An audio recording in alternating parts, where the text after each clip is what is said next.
I'm Carolyn Honia, lactation consultant and owner of Lake Norman Breastfeeding Solutions. Today, I want to show you how to use a silicone breast milk collector. These are also sometimes called Haakaas after the company that first invented them. The one I have with me here today is made by Lansinoh. These are a great option for moms that have normal to high milk supply. The way most women use it is while breastfeeding on one side, they'll attach it to the other breast to collect the extra milk that releases when you have a letdown or just with natural dripping. If you make more milk than your baby drinks on a regular basis, these could be a great option for you to be able to collect and save freebie milk. Normally, if your supply is on the higher end, you can attach it to that breast while nursing on the other side. One thing to watch out for though is if you have an average to low milk supply, you don't want to apply it until after your baby has nursed on that side because your baby may need all of the milk that's there available for them. In that case, you would nurse on the first breast, you would switch sides, and then you would apply it only to the breast that the baby already nursed on so that they get the most milk and you're only taking the leftover extra milk.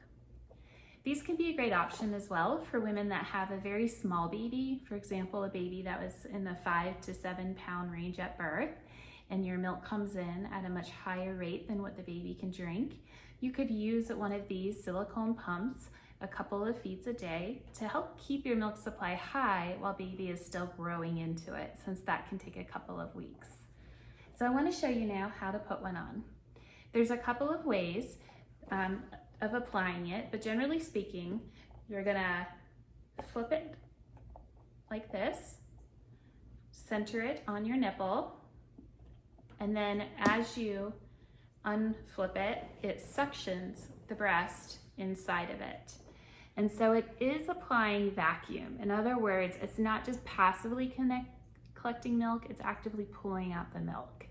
And you can change how strong the vacuum is by how you put it on. So for example, if you don't want it to have any vacuum, you only want it to collect drip milk, you could just rest it against the breast.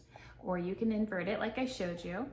If you want extra strong level of vacuum, you can also squeeze the bulb before applying it, and that will create a very strong level of vacuum. One thing to watch out for is we don't want to cause oversupply by excessively using the Haakaa or the silicone breast milk collector. A rule of thumb, which is it's flexible, is to avoid collecting more than 3 ounces a day for your freezer, but that's just a very general rule of thumb to prevent oversupply, and each mom and baby are unique and may have a different amount of milk you can collect on a daily basis without creating unpleasant oversupply symptoms. I want to show you a couple of things that are unique about the Lansinoh brand of silicone breast milk collector. It comes with a cap, which is kind of handy, and it has a suction cup on the bottom, so you could suction it to your nightstand or your table, and it's less likely to be knocked off that way. It also has a clasp with a lanyard that you can use in case your baby tends to kick it off of you while you're breastfeeding. So you can wear it this way, and if your baby kicks it while you're nursing, then it just hangs by the lanyard and won't fall and spill. So those are just some small benefits of that particular brand. Aside from that, all of the brands are very similar in their design.